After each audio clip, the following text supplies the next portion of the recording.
اپنے بچوں سے پوچھ کے رشتے کرو، زبردستی مت کرو۔ میرا معاشرہ بہت سنگین قسم کے جرم کا شکار ہے، بچوں پہ مسلط کر دیتے ہیں، ایتھے ہی کرنی ہے، جٹاں چی کرنی ہے، بٹاں چی کرنی، پتہ نہیں آئے کتوں جٹ بٹ۔ چلو تم ناراض نہ ہو، راجپوتاں چی کرنی، میں راجپوت ہوں، میں اپنی قوم کو بھی رگڑ دیتا ہوں، راجپوتاں چی کرنی، اگاں کرنی ہی کوئی نہیں۔ یہ ظلم و ستم اولاد پہ مت کرو، اپنی بچی سے پوچھو، اگر بیٹی ہاں کرے تو پھر قدم اٹھاؤ، اگر بیٹی کہہ دے میں نہیں کرنا چاہتی تو وہ نافرمان نہیں ہے، اللہ کے واسطے میری سنو۔ صرف تم نہیں سن رہے ہو، اس کیمرے سے لاکھوں کروڑوں لوگ سن رہے ہیں۔ اگر بیٹا یوں کہہ دے کہ ابا میں نے یہاں شادی نہیں کرنی، میرا جی نہیں چاہتا ہے، تو وہ بیٹا نافرمان نہیں ہے، فرما بردار ہے، اس نے شریعت کا حق استعمال کیا ہے۔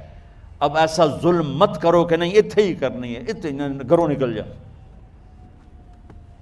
زندگی تم نے تو نہیں گزارنی، زندگی تو بچے نے گزارنی۔ میں قربان جاؤں، ایک حدیث سنو پہلے، پھر اگلی بات سناتا ہوں۔ ما تزوجت وما زوجت الا بوحی من السماء نزل به جبریل۔ لوگو سنو، میں نے جہاں شادی کی، میں نے جہاں بیٹی کی شادی کی، پہلے آسمان سے جبریل فرشتہ اللہ کا حکم لے کر آیا، پھر میں نے قدم اٹھایا۔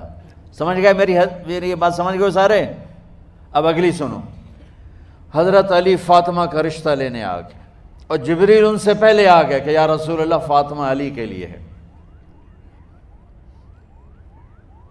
باپ محمد مصطفیٰ جیسا ہے، رشتہ مانگنے والا علی جیسا ہے، اور بیٹی فاطمہ جیسی ہے۔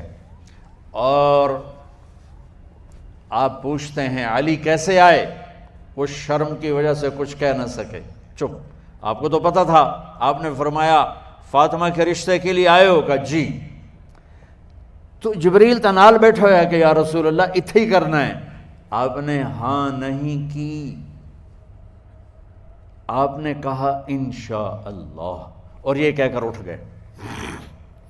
انشاءاللہ نبی کا ہاں ہی ہوتا ہے، لیکن جبریل کے آنے کے باوجود اور اللہ کے کہنے کے باوجود میرے نبی کو بھی پتہ ہے کہ یہ رشتہ یہاں کاتب تقدیر نے لکھ دیا ہے، لیکن امت کو سبق سکھانے کے لیے آپ گھر تشریف لے گئے۔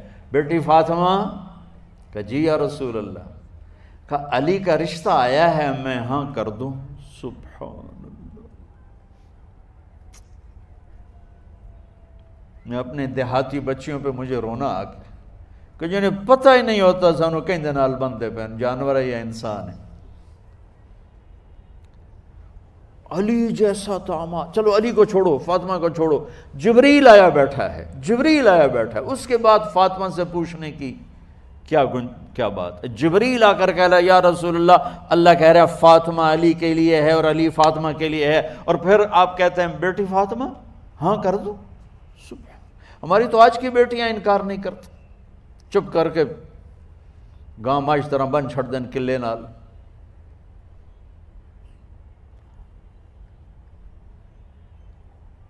کوئی ان کے اندر کے جذبات کو سننے والا کوئی نہیں ہوتا، اپنی انانیت پر یہ فیصلے کرتے ہیں، اور میرا نبی کہہ رہا بیٹی ہاں کر دو۔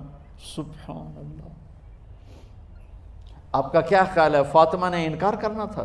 یہ تو یہ بیٹیاں نہیں انکار کرتی تو فاطمہ نے کہاں کرنا تھا؟ لیکن یہ سبق دینا تھا ان والدین کو جو نادانی میں نادانی کے فیصلے کر کے اولاد کو ہمیشہ ایک ٹھنڈی آگ میں دھکا دے دیتے ہیں۔ حضرت فاطمہ رضی اللہ تعالیٰ عنہا نے جب ہاں کی، پھر آپ باہر نکلے۔ اچھا مزے کا واقعہ ہو، حضرت علی اٹھ کے باہر نکلے تو صحابہ باہر کھڑے انتظار کر رہے تھے کہ کیا ہوا۔ حضرت علی کو بھیجنے والے تھے عبد الرحمن بن عوف۔ پہلے ابو بکر گئے تو آپ نے انکار کر دیا، عمر گئے رشتہ مانگا، آپ نے انکار کر دیا۔ عبد الرحمن بن عوف نے علی سے کہا آپ جائیں، آپ کا رشتہ رد نہیں ہوگا۔ کہنے لگے میرا تو ذاتی گھر بھی کوئی نہیں، مجھے کہاں سے رشتہ ملے گا، میں تو بالکل غریب ہوں۔ کہا نہیں تم جاؤ۔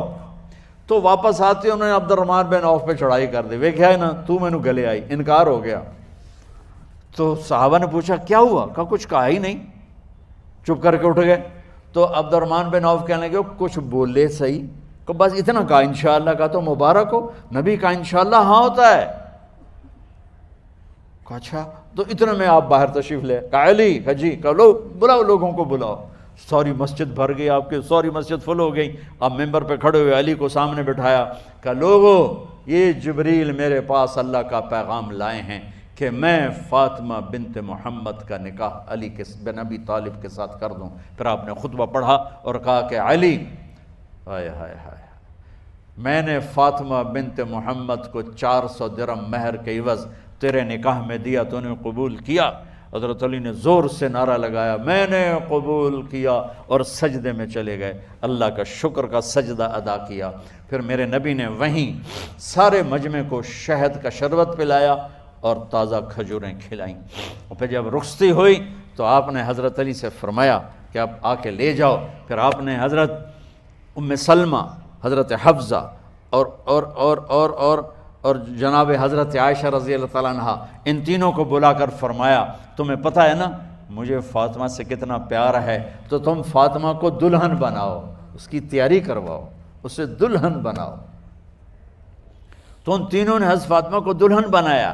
پھر آپ نے حضرت علی کو پیغام بھجوایا, وہ تشریف لائے, اپنی اونٹنی لے کر آئے. حضرت عقیل ساتھ ہے, سلمان فارسی ساتھ ہے, اور دروازے پر اونٹنی بٹھائی. آپ علی کو اندر لے گئے اور یوں فاطمہ کا ہاتھ پکڑ کے علی کے ہاتھ میں دے کر فرمایا علی تمہیں نبی کی بیٹی مبارک.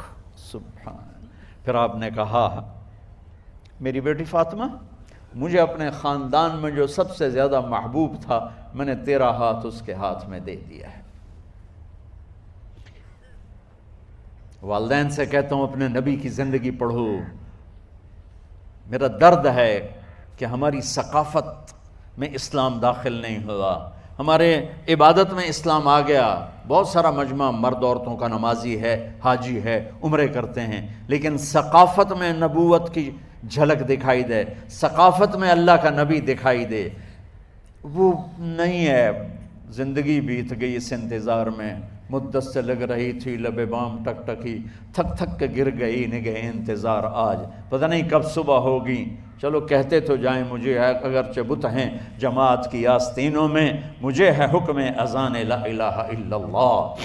والدین کے ذمہ ہے اولاد کو عزت دینا, ان کے سب سے بڑی خواہش میں ان کا احترام کرنا کہ زندگی انہوں نے گزارنی ہے, اور آپ کے ذمہ ہے والدین کے آگے سر جھکا دینا. اللہ کے واسطے کورٹ میرجز اور خفیہ شادیاں یہ نہ ہماری ثقافت ہے نہ یہ انسانیت ہے. ہمیشہ دکھ دردوں میں زندگی گزرتی ہے کہ اصل زندگی تو موت کے بعد آنے والی ہے. تو والدین پڑھیں شریعت کو, اولاد بھی پڑھے اپنے نبی کی زندگی کو. ایک شخص حضرت عمر کے پاس آیا ایک بیٹے کو لے کر, کہا امیر المومنین یہ میرا بیٹا بڑا نافرمان ہے اور مجھے بہت تنگ کرتا ہے. حضرت عمر کے پاس لاٹھی ہوتی تو انہیں یوں اٹھائی, وہ کہنے لگا حضور معافی دیا جائے, ایک میری گل سن لو. آپ نے فرمایا کیا؟ کہنے لگا ماں پیو دے بڑے حق ہیں, بالکل ٹھیک ہے, پر کوئی ساڈا حق بھی ہے ماں پیو تے؟ آپ نے کہا ہاں. آپ نے کہا ہاں. کہنے لگے ذرا وہ بتا دیں. کہا پہلا حق ہے اچھی ماں تلاش کرے, نیک عورت تلاش کرے. دوسرا حق یہ ہے نام اچھا رکھے. تیسرا حق یہ ہے اس کو قرآن کی تعلیم دے. کہا جی پھر سن لو حضرت جی, میرے پیو کو پوچھو اس حبشی عورت نال شادی کر کے مینوں حبشی ماں دیتی, انہوں کوئی عرب ماں ہی نہیں لتی. میرا پہلا حق اس مارا ہے. دوسرا سن لو, اس نے میرا نام جولان رکھا ہے. جولان گندگی کے کیڑے کو کہتے کہ اس نے میرا نام جولان رکھا ہے. اور تری سن لو, اس آج تے مینوں قرآن دی شکل نہیں وکھائی. حضرت عمر ہوئی سوٹا وہ دے سر تے پھیر دے کہ پہلے تیری مالش کراں پھر ایدی کر سا. تو آج کے والدین بھی اپنی اولاد کے بارے میں بہت بہت بہت غافل ہیں, اور اولاد کا بھی حال یہی ہے. چونکہ ماں کیا ہے, باپ کیا ہے, اولاد کیا ہے, یہ شریعت, یہ قرآن بتاتا ہے, یہ میرے نبی کی زندگی بتاتی ہے. یہ اکنامکس تھوڑا ہی بتائے گی, بایولوجی تھوڑا ہی بتائے گی. یہ تو اگر اس کے ساتھ دین ہے تو زندگی برباد ہے. تمہارے جیسے بچے گئے ہیڈ بلو کی سیر کرنے, کشتی میں چڑھے تو ایک نے کہا ملاح سے چاچا تینوں کیمسٹری آمدی ہے؟ وہ آکھن لگا پتر میں تو اج نام سنیا ہے. وہ آکھن لگا تیری ادھی زندگی گئی. دوئے نے پوچھا چاچا تینوں فزکس آمدی ہے؟ اس نے کہا پتر کدی نہیں سنیا. کہ چاچا تیری ادھی زندگی گئی. تریے پوچھا چاچا تینوں بیالوجی آمدی ہے؟ اس نے کہا پترو میں تو یہ نا ہی کدی نہیں سنے۔ انہوں نے کہا چاچا تیری ادھی گئی۔ اتنے میں موج اٹھی پانی کی، تو چاچا پوچھے پترو تیرنا آمدہ ہے؟ انہوں نے کہا کوئی نہیں، کہ پترو میری ادھی گئی تو ساری گئی۔ تو یہ جو کچھ تم پڑھ رہے ہو نا، یہ ساری زندگی برباد کرنے کا چکر ہے اگر اس کے ساتھ قرآن نہیں، اگر اس کے ساتھ نبی کی سیرت نہیں، اس کے ساتھ نبی والی معرفت نہیں، اخلاق نہیں، تو جانوروں جیسی زندگی۔ کیمسٹری پڑھ کے آپ انسان نہیں بن سکتے اچھے، بایولوجی باٹنی پڑھ کے آپ اچھے انسان نہیں بن سکتے، آپ اناٹمی پڑھ کے اچھے انسان نہیں، اچھے ڈاکٹر بن جاؤ گے، اچھے انسان نہیں بنو گے، انجینئر بن جاؤ گے، اچھے انسان نہیں بن۔ انسانیت تو در مصطفیٰ سے سودا ملتا ہے، انسانیت لینی ہے تو در مصطفیٰ پہ جھکنا پڑے گا، انسانیت لینی ہے تو غلامی مصطفیٰ میں آنا پڑے گا، انسانیت لینی ہے تو آپ کا دم بھرنا پڑے گا، تب زندگی ہماری مکمل ہوگی۔ جب تک ہماری ثقافت میں، ہماری تہذیب میں، ہمارے گھروں میں میرے نبی کی سیرت داخل نہیں ہوتی، اولاد اپنی جگہ تباہ ہے، والدین اپنی جگہ پریشان ہیں، معاشرہ اپنی جگہ برباد ہے، چونکہ دنیا اور آخرت کے مسائل کا حل اللہ کی قسم کسی دانشور کے پاس نہیں، صرف میرے نبی کے پاس ہے، صرف میرے نبی کے پاس ہے، صرف میرے نبی کے پاس ہے۔ علمک ما لم تکن تعلم الم نشرح لک صدرک، کیا میرے رب نے کہا، الم میرے حبیب میں نے آپ کا سینہ کھول دیا۔ علم کی انتہا پر ہیں میرے نبی پاک صلی اللہ تعالی